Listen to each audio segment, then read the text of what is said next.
आप डेटा देने ना, हमारी दबाव नहीं रुकेगी।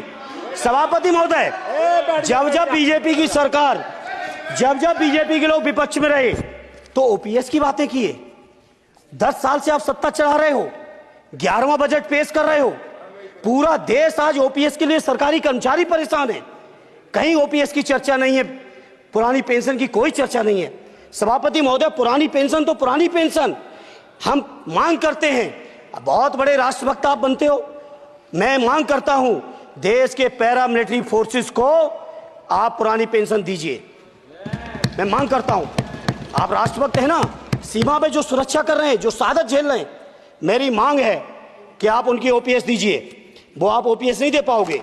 दोस्तों, क्या सच में जो ये पुरानी पेंशन बहाली का मुद्दा है, ये एक राजनीतिक मुद्दा बनता जा रहा है? क्योंकि देखा जाए तो विपक्षी सरकार जो भी रहेगी, चाहे वो वर्तमान सरकार बीजेपी हो या अगर वो विपक्ष में होती है तो, या यदि सरकार कोई विपक्ष में कांग्रेस है या सपा है, कोई भी एनी वन सरकार ले लीजिए, यदि वो विपक्ष में रहती है तो हमेशा पुरानी पेंशन बहाली का या कुछ ऐसे मुद्दे रखे जाएंगे जो कि जो वर्तमान में सरकार है उसको कैसे न कैसे प्रकार के घेराव किया जाए। या वो सच में चाहते हैं कि कर्मचारियों को पुरानी पेंशन बहाली का फायदा मिले, कर्मचारियों का बुढ़ापा सुरक्षित हो। इन चीजों से पहले मैं आपको एक लेटर दिखाना चाहूंगा दोस्तों, जो सन 2013 में जब माननीय मुख्यमंत्री योगी आदित्यनाथ जी ने मनमोहन सिंह जो तत्कालीन प्रधानमंत्री थे उस समय पर, उनको पुरानी पेंशन योजना बहाल करने के लिए एक पत्र लिखा था।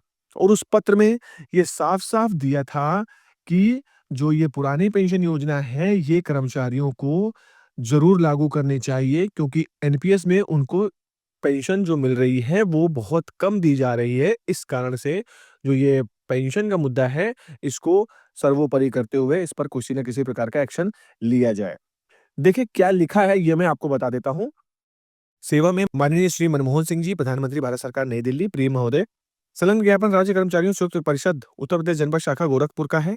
इस ज्ञापन के माध्यम से मैं आपका ध्यान पेंशन निधि विनियामक एवं विकास अधिनियम पीएफआरडीए 2011 में किए गए प्रावधानों की ओर आकर्षित कराना चाहता हूं, जिसके द्वारा सरकारी कर्मचारियों के मूल वेतन, ग्रेड पे व महंगाई भत्ते के योग का 10% हिस्सा कर्मचारी की मासिक वेतन से घटकर उतनी ही धनराशि सरकार द्वारा जमा किए जाने का प्रावधान किया गया है।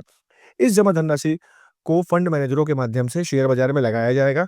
आप सेंसेक्स व निफ्टी में उतार चढ़ाव की भलीभांति परिचित है।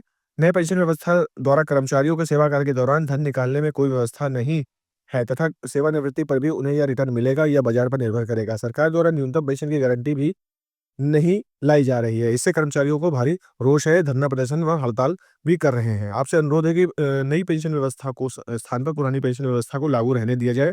इस अवधि में केंद्र तथा राज्य सरकार कर्मचारियों वेतन में काटी गई धनराशि उनके जीपीएफ खाते में ब्याज सहित जमा कराई जाए। तो आप देख सकते हैं दोस्तों, ये जो लेटर लिखा गया था, ये माननीय मुख्यमंत्री योगी आदित्यनाथ जी के लेटर पैड में लिखा गया है, जो लोकसभा के सांसद थे उस समय पर। और जो ये लेटर दिया गया है, ये मनमोहन सिंह जी को दिया गया है।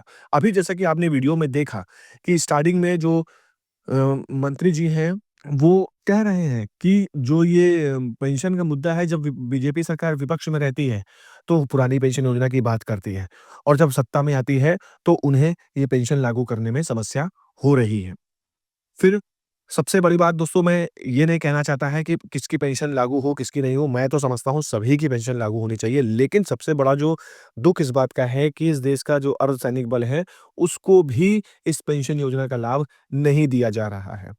एक तरफ देखा जाए तो सेना, जो हमारे भारत की सेना है, वो बखूबी बहुत अच्छा काम करती है और देश की सेवा के लिए वो सर्वोपरि आगे रहती हैं और उनको पुरानी पेंशन योजना का लाभ दिया जा रहा है। लेकिन उनके साथ काम करने जो पैरामिलिट्री की फोर्सेज़ हैं, अर्धसैनिक बल है, वो भी उनके साथ बराबर उसी जगह ड्यूटी कर रहे हैं जहाँ पर सेना ड्यूटी कर रही है। वो भी वही खाना खा रहे हैं जहाँ पर सेना खाना खा रही है। लेकिन जब सुविधा की बात आती है, तो पुरानी पेंशन योजना अर्धसैनिक बल को नहीं दिया जा रहा है। तो ये चीज़ थोड़ा-सा बहुत ही दुखद है कि इस देश की रक्षा करने वाला एक अर्धसैनिक बल का जवान, उसको शहीद का दर्जा नहीं है, उसको पुरानी पेंशन योजना का लाभ भी नहीं है। मैं ये नहीं कहता हूँ कि सेना को नहीं देना चाहिए, बिल्कुल देना चाहिए, वो डिज़र्व करते हैं। साथ-साथ अर्धसैनिक बल भी डिज़र्व करता है कि उसको भी इस पेंशन का लाभ मिलना चाहिए। बट दुर्भाग्य है कि इस देश के जवानों को पेंशन नहीं है, कर्मचारियों को पेंशन नहीं दी जा रही है। कोरोना काल में देखा जाए तो सबसे ज़्यादा जो स्वास्थ्य विभाग के कर्मचारी, जो हमारे शिक्षकगण हैं, ये सारों ने अपनी ड्यूटी का निर्वहन बहुत अच्छे से किया। लेकिन जब पेंशन की बात आई तो उनको पेंशन का लाभ नहीं मिल पाया। तो शायद ये जो मुद्दा है, ये अब विपक्षी सरकार का एक ट्रम्प कार्ड की तरह इसको यूज़ करते हैं।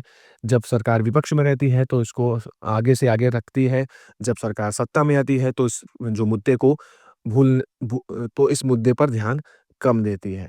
अब देखना दोस्तों बाकी यही है कि सरकार जो वर्तमान में है, अब ये क्या डिसीज़न लेती है पुरानी पेंशन बहाली मुद्दे पर, या फिर आपको यूपीएस या एनपीएस में ही चुनाव करना होगा। दोस्तों बहुत ही ध्यान से यूपीएस और एनपीएस के चुनाव आप करते हैं तो बहुत ही सावधानीपूर्वक चुनाव करिएगा, क्योंकि ये पूरी लाइफ का सवाल रहता है। बुढ़ापे में आपको सही पेंशन मिले, इसके लिए आपको अच्छे तरह से इसको पहले कैलकुलेशन कर लेना है, उसके बाद ही चयन करना है, क्योंकि यदि एक बार आप चयन कर लेते हैं तो फिर आप दोबारा से अपने जो विकल्प है उसको बदल नहीं सकते हैं।